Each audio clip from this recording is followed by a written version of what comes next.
बाबूजी की छड़ी, ममता और विरासत की निशानी। गांव के पुराने घर में बाबूजी अपने परिवार के साथ रहते थे।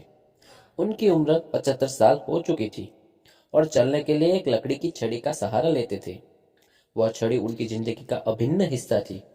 हर दिन वह उसे अपने साथ रखते, चाहे वह घर में हो या बाहर। बाबूजी के 3 बेटे थे, रमन, मोहन और अजय। तीनों ही बड़े शहरों में बस गए थे। वे साल में सिर्फ त्योहारों पर घर आते थे, वह भी सिर्फ औपचारिकता निभाने के लिए। बाबूजी और उनकी पत्नी शांति देवी अकेले ही गांव में रहते थे। उनकी दुनिया बस अपने पुराने घर और खेतों तक सीमित थी। बाबूजी की छड़ी उनके बच्चों को हमेशा खटकती थी। रमन ने एक बार कहा, बाबूजी, ये पुरानी छड़ी क्यों रखते हो? आप कोई नई और अच्छी छड़ी क्यों नहीं लेते? बाबूजी बस मुस्कुरा देते और कहते, इस छड़ी में से मेरी यादें जुड़ी है। यह मेरे साथ मेरे हर मुश्किल समय में रही है। लेकिन किसी ने बाबूजी की बात को समझने की कोशिश नहीं की। एक दिन बाबूजी की तबीयत अचानक खराब हो गई। डॉक्टर ने बताया कि उनकी हालत नाजुक है। बेटों को खबर दी गई और वे सब जल्दी जल्दी गांव पहुंचे। बाबूजी ने बिस्तर पर लेटे हुए अपने बेटों से कहा, मेरी एक आखिरी इच्छा है, मेरी छड़ी का ध्यान रखना। तीनों बेटों की उनकी यह बात समझ नहीं आई, लेकिन उन्होंने हामी भर दी।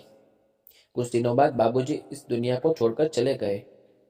उनके जाने के बाद बेटों ने छड़ी को एक कोने में रख दिया, जैसे वह बस एक बेकार सी चीज हो। कुछ समय बाद जब घर की सफाई हो रही थी, अजय ने उस छड़ी को उठाया और गौर से देखा। उसे छड़ी के अंदर एक छोटा सा सुराख नजर आया। जिज्ञासा से भरकर उसने छड़ी को खोला तो वह हैरान रह गया।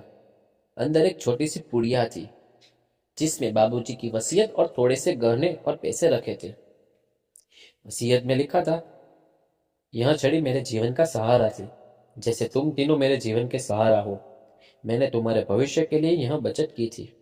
मेरी इच्छा है कि तुम इसे मिलकर सजा करो और हमेशा एकजुट रहो। बेटे यह पढ़कर स्तब्ध रह गए। उन्होंने एहसास हुआ कि जिस छड़ी को वे बेकार समझते थे, वह बाबूजी की ममता और दूरदर्शी की प्रतीक थी। उस दिन उन्हें यह भी समझ में आया कि उन्होंने अपने पिता की भावनाओं को कभी सही से समझा ही नहीं। कहानी का संदेश, बुजुर्गों की हर चीज में उनकी भावनाएं और अनुभव छिपे होते हैं। उनकी बातों और इच्छाओं को हल्के में नहीं लेना चाहिए। उनके दिए गए संस्कार और उनकी छोटी छोड़ी हुई यादें हमारी सबसे बड़ी संपत्ति होती है।